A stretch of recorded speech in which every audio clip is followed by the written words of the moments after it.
are you, student? I am your teacher Biva Singh. A warming welcome my YouTube channel, that is Career Coaching Classes. Today I brought Science and Technology Standard 10th Part 1. But before starting this chapter, I want to say like and subscribe my YouTube channel, that is Career Coaching Classes. By this you will get the notification of Career Coaching Classes. जैसे ही कोई video मैं upload करूंगी आपको easily notification मिलेंगे. See students, today I took lesson number 2, that is periodic classification of elements. It is the name of lesson number 2 of science part 1. In the red boxes given more important headlines like elements and their classification, Dobner's triad, Newland's law of activus, Mendeleev periodic table, modern periodic table. So today's video I will explain today elements and their classification and Dobner's triad. मैं इस chapter में आज ये explain करने वाली हूँ. And after जैसे ही मुझे टाइम मिलेगा मैं नेक्स्ट के हेडिंग क्लियर करती जाऊंगी. Okay students, let's start today's video. First I focus can you recall. मैं इस पर आपको फोकस कराना चाहूंगी. There is given question number first, what are the type of matters. What are type of matters. यहाँ पर दिया गया है कि मैटर्स के कितने टाइप्स होते हैं. Second question, what are types of element. What types of, कितने टाइप्स के एलिमेंट्स होते हैं. And third question, what are the smallest particle of matter called. Smallest particle of matter जो होता है उसे क्या कहते हैं. What is different between molecules of elements and compound. So before starting this I will give this answer. मैं आपको ये आंसर देने वाली हूँ. Can you recall. So again listen, what are types of matters.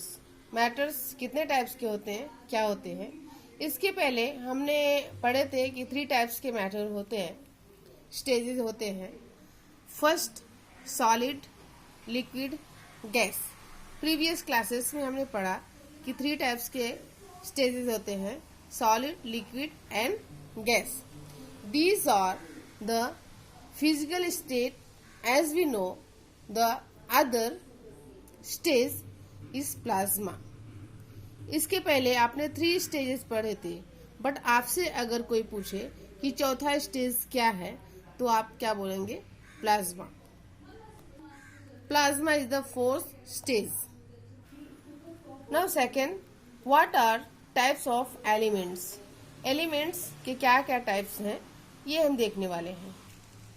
Answer of this, there are 3 types of elements. 3 types के elements होते हैं. They are metal, non metal and metalloids. 3 types के ये एलिमेंट्स होते हैं. Question number 3, what are the smallest particle of matter called. जो matter का smallest particle होता है उसे हम क्या कहते हैं. सो इसका आंसर हम देखते हैं. This answer is atoms. जो स्मॉलेस्ट पार्टिकल होता है मैटर का उसे हम क्या बोलते हैं, atoms. And fourth question, what is different between molecules of element and compounds. Means molecules of elements and compound में क्या डिफरेंसेस है, क्या अंतर है. Let's see this answer. सबसे पहले हम इसका आंसर देखेंगे, फिर एग्जांपल्स के थ्रू हम समझने की कोशिश करेंगे. Elements contain only one kind of atoms. Focus and listen carefully. In the free state and combined state, compound is produced by chemical. Compound is produced by chemical reaction of 2 or more than 2. 2 or more than 2 elements. In molecules of elements, both the atom are same. Molecules में elements जो होता है both atom same होते हैं, while in these molecules of compound the atom are different. But उसके जो atoms होते हैं वो different होते हैं. अगर आपको ये बात समझ में नहीं आई तो लेट्स टेक अ एग्जाम्पल. मैंने आपको पहले ही बताया था कि जो एलिमेंट्स कंटेन होते हैं वो वन काइंड ऑफ एटम्स के होते हैं, वन काइंड ऑफ एटम्स होते हैं, वो फ्री स्टेज में हो या फिर कंबाइंड स्टेज में हो. देखिए ये एलिमेंट्स हीलियम एटम्स का है एंड ये ऑक्सीजन एटम्स का है. यहाँ पे जो एलिमेंट्स हैं एक ही टाइप्स के एटम्स दोनों में है एलिमेंट्स में. एंड कंपाउंड में क्या दिया गया है कि in the molecules of elements both are atom are same. Atom same होते हैं but compound is produced by chemical reaction. जो कंपाउंड होता है वो केमिकल रिएक्शन के द्वारा होता है. उसमें 2 एलिमेंट्स या 2 से ज्यादा भी एलिमेंट्स हो सकते हैं. किसी 2 एलिमेंट्स को मिलकर के रिएक्शन करता है. जैसे यहाँ पे कंपाउंड क्या है, ये हाइड्रोजन बॉन्डिंग है, H2O हाइड्रोजन बॉन्डिंग है. वो आपस में मिल जाते हैं. 2 एलिमेंट्स हो सकते हैं या फिर 2 से ज्यादा भी हो सकते हैं. अगर हम ये फार्मूला देखें, ये H2O, अगर हम वाटर का फार्मूला देखें तो क्या होगा कि ऑक्सीजन में H 2 बार होगा, H 2 बार होगा, कॉम्बिनेशन होगा. या फिर O2 देखें तो यानी O आपस में जुड़ा हुआ होगा. तो इसमें क्या होता है, जो भी एलिमेंट्स होते हैं वो एक दूसरे से ज्वाइन होते हैं. H है H2O तो ऑक्सीजन से H 2 टाइम्स जुड़ा होगा. या फिर NH3 यानी मीथेन का फॉर्मूला है NH3. तो क्या होगा कि यहाँ पर H कितनी टाइम होगा, हाइड्रोजन में कितनी टाइम होगा, ये 1 time 2 time and 3 time. Clear हो रहा है कि नहीं. एंड देखिए CH4 यानी यहाँ C में H कितनी टाइम होगा, 4 time. H and H 4 time ये आपस में बट C में ज्वाइंट होगा.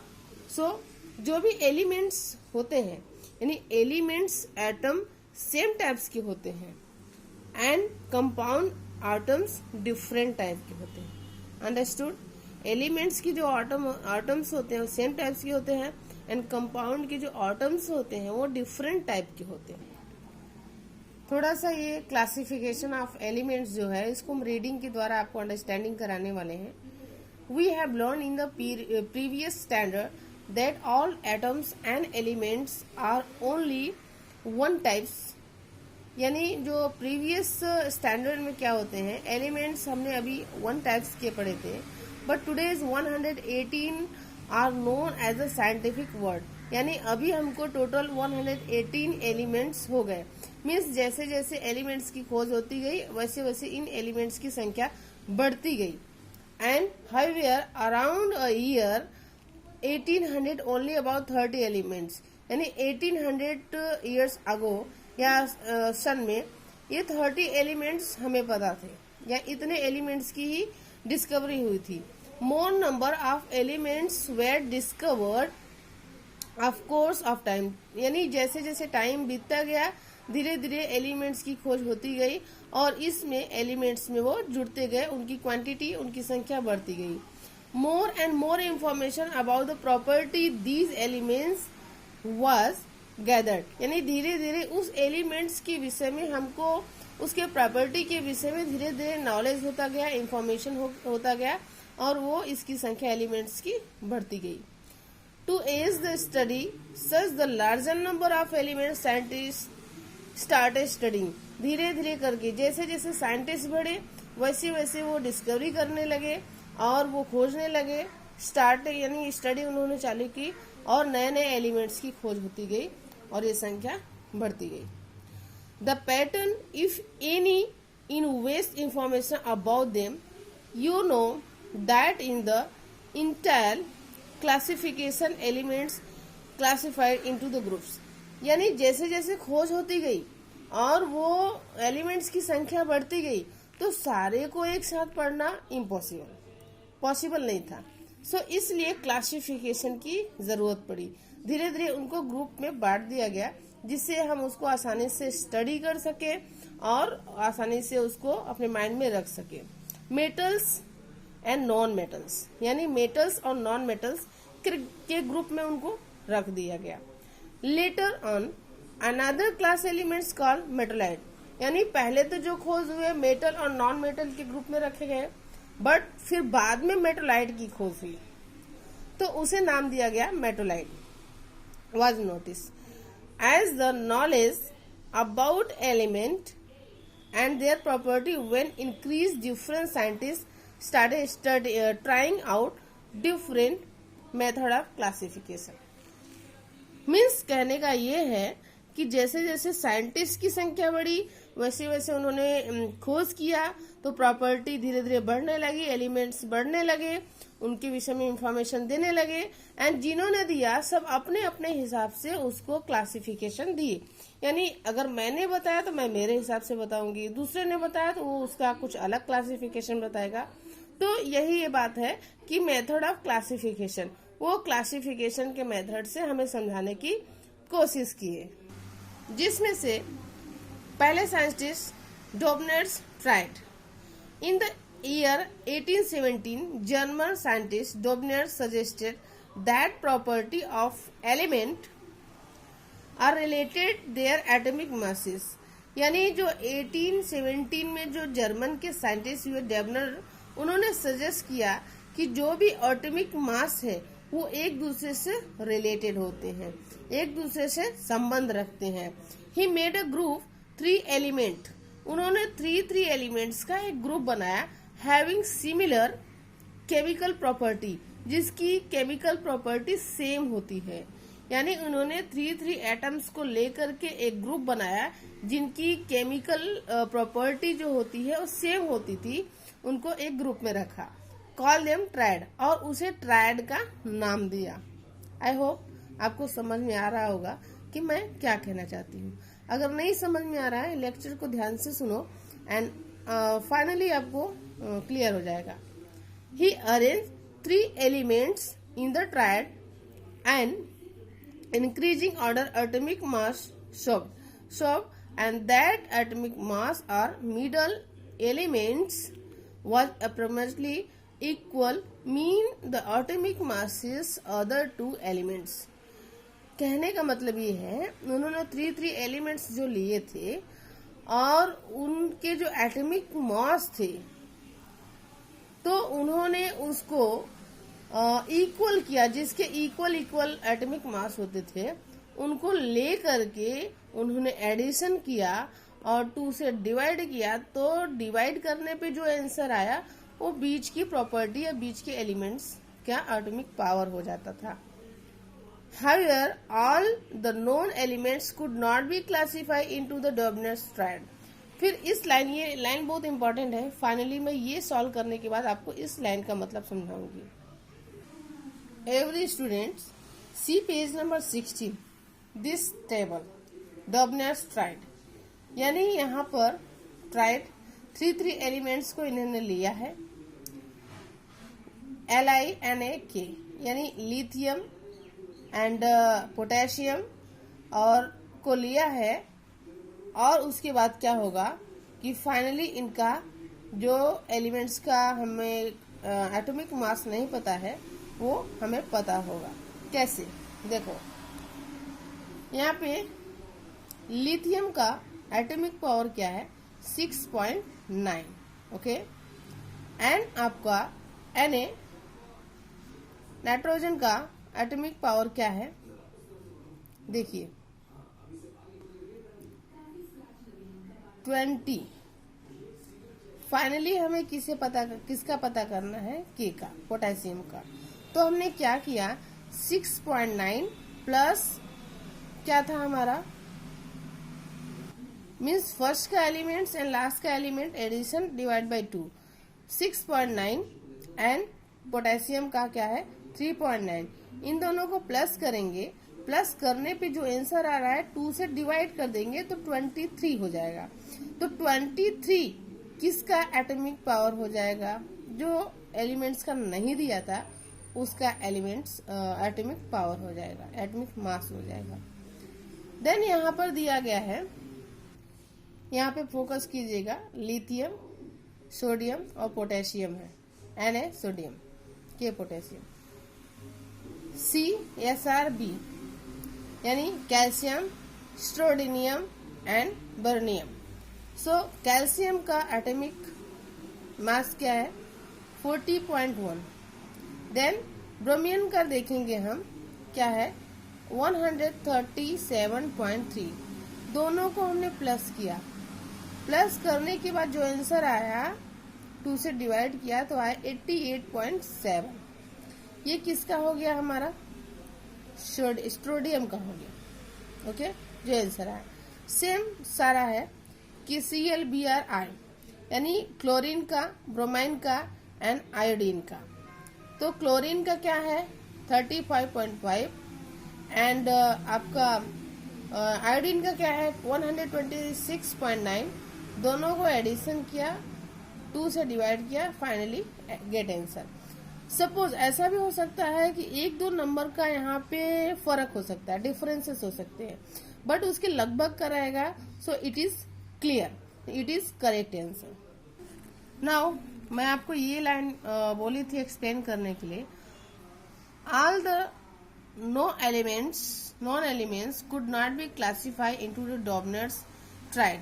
इन्होंने इतना मेहनत किया और टेबल दिया, डॉबनर ट्राइड टेबल दिया, बट लास्ट इनका जो फार्मूला था वो सक्सेसफुल नहीं हुआ। क्यों नहीं हुआ? हम आगे देखते हैं। देखिए heading, defects, limitations of Dobereiner's triad. क्या हुआ? इसका रीजन क्या था? All elements couldn't classify into the triad. जो ट्राइड का फार्मूला इन्होंने दिया था 3 एलिमेंट्स को मिला करके, तो ये सारे एलिमेंट्स पे क्लासिफाई नहीं होता था, यानी सब पर अगर हम आजमाते थे तो करेक्ट आंसर नहीं आता था। इनका फेल होने का, डिफेक्ट होने का पहला रीजन तो ये था। And second reason what? A large number of similar elements couldn't grouped into the triad. Example: copper, iron, zinc, cobalt, nickel, manganese are the similar but could not be placed into the triad. इन्होंने कहा था कि जो same elements के होंगे उनको अगर हम प्लस करके 2 से डिवाइड करेंगे तो आंसर फाइनली आ जाएगा। लेकिन जो लार्ज नंबर का एलिमेंट्स होता था, जिसके बड़े बड़े लार्ज नंबर होते थे, उसको अगर इस मेथड से हम सॉल्व किया करते तो आंसर नहीं आता था। और ये सब एलिमेंट्स इसके एग्जांपल है, जिंक, कोबाल्ट और निकल्स वगैरह। तो इनका फेल होने का सेकेंड और मोस्ट इम्पोर्टेंट रीजन ये भी था कि इनका जो फार्मूला था वो प्रॉपरली काम नहीं कर रहा था, या किसी पार्टिकुलर एलिमेंट्स पर ही काम कर रहा था। एंड सेकेंड इनका क्या था फेल होने का reason? It was possible that quite dissimilar elements could be grouped into the triads. ये भी रीजन इम्पोर्टेंट है कि क्या हुआ, इन्होंने कहा था कि जो सेम एलिमेंट्स के होंगे, सिमिलर एलिमेंट्स के होंगे, उसको इस फार्मूला से अगर सॉल्व करेंगे तो हो जाता था। लेकिन इनका क्या हुआ कि जो डिसिमिलर थे, यानी सिमिलर नहीं थे, लेकिन हम उस फार्मूला से सॉल्व करते थे तो वो भी सॉल्व हो जाया करते थे, ट्राइड के ग्रुप में वो भी आ जाया करते थे। तो ये भी इम्पोर्टेंट ये है इनका फेल होने का। फिर थर्ड क्या हुआ? Some of triad did not follow the law of Dobereiner's triad. Example, यानी कुछ जो एलिमेंट्स थे वो डॉबलर्स के प्रॉपर्टी में या फिर टेबल में, पीरियोडिक टेबल में सेट नहीं हुए। एग्जाम्पल हम ले सकते हैं, जैसे कि यहाँ पे एटॉमिक मास CuAgAu, यानी आपका सिल्वर हुआ, सोना हुआ। सो इसका एटॉमिक मास क्या है? 63.5, एंड 197 यानी इसको और इसे प्लस किया यहाँ पर सी, प्लस करने पर जो आंसर आया 2 से डिवाइड किया, आंसर क्या है हमारा 130, लेकिन यहाँ पर क्या आ रहा है 108। तो ये भी तो काफी इंपॉर्टेंट है भाई, इतना अप्रोक्सीमेटली अगर होगा, अप्रोक्स आंसर रहेगा तो वो हम समझ सकते हैं कि 1-2 डिजिट का डिफरेंट रहेगा तो चलेगा, बट 130.2.5 और यहाँ पे 180 है, तो काफी ज्यादा डिफरेंसेस है। तो फेल होने का ये भी मोस्ट इम्पॉर्टेंट रीजन था। यहाँ पे जिंक देखिए, कैडमियम देखिए, Hg देखिए, 65 एंड 200, 65 और 200 को प्लस किया और 2 से डिवाइड किया, आंसर मेरा आया 132.5, बट यहाँ पे कैडमियम का क्या आ रहा है 111.2। So there is a large number of differences in this, so it is not place group in the trial, यानी इनके जो फार्मूले के अकॉर्डिंग था ये सॉल्व नहीं हो रहा था, सो इसलिए इनका जो फार्मूला था काफी सक्सेस नहीं हुआ। Since he fail to arrange then known elements in the form of this triad, इस ट्रायड के फार्मूले में वो सेट नहीं हुआ, so his attempt not very successful, यानी वो सक्सेसफुल नहीं हो पाए। Dobner's triad, can you tell? Identify Dobner's triad from following groups, elements having similar chemicals property। ये आपको सॉल्व करने के लिए दिया गया है, सॉल्व करिए तो आपको ये पता चलेगा कि ये कैल्शियम है, सोडियम है, बेरिलियम है, मैग्नीशियम है, जो भी एलिमेंट्स यहाँ पे दिए गए हैं। सो देखो इसको और इसे प्लस करो, 2 से डिवाइड करो, आंसर आ रहा है क्या, आ रहा है तो ये अप्लीकेबल है, और नहीं आ रहा है तो नॉट अप्लीकेबल है। मैंने ये सॉल्व किया है, तो ये सॉल्व करने पे देखो आ रहा है कि नहीं आ रहा है, you will solve own self. Student, don't forget like and subscribe my YouTube channel career coaching classes. So thank you for watching and giving the time, and most important things, keep in mind this concept. Thank you so much.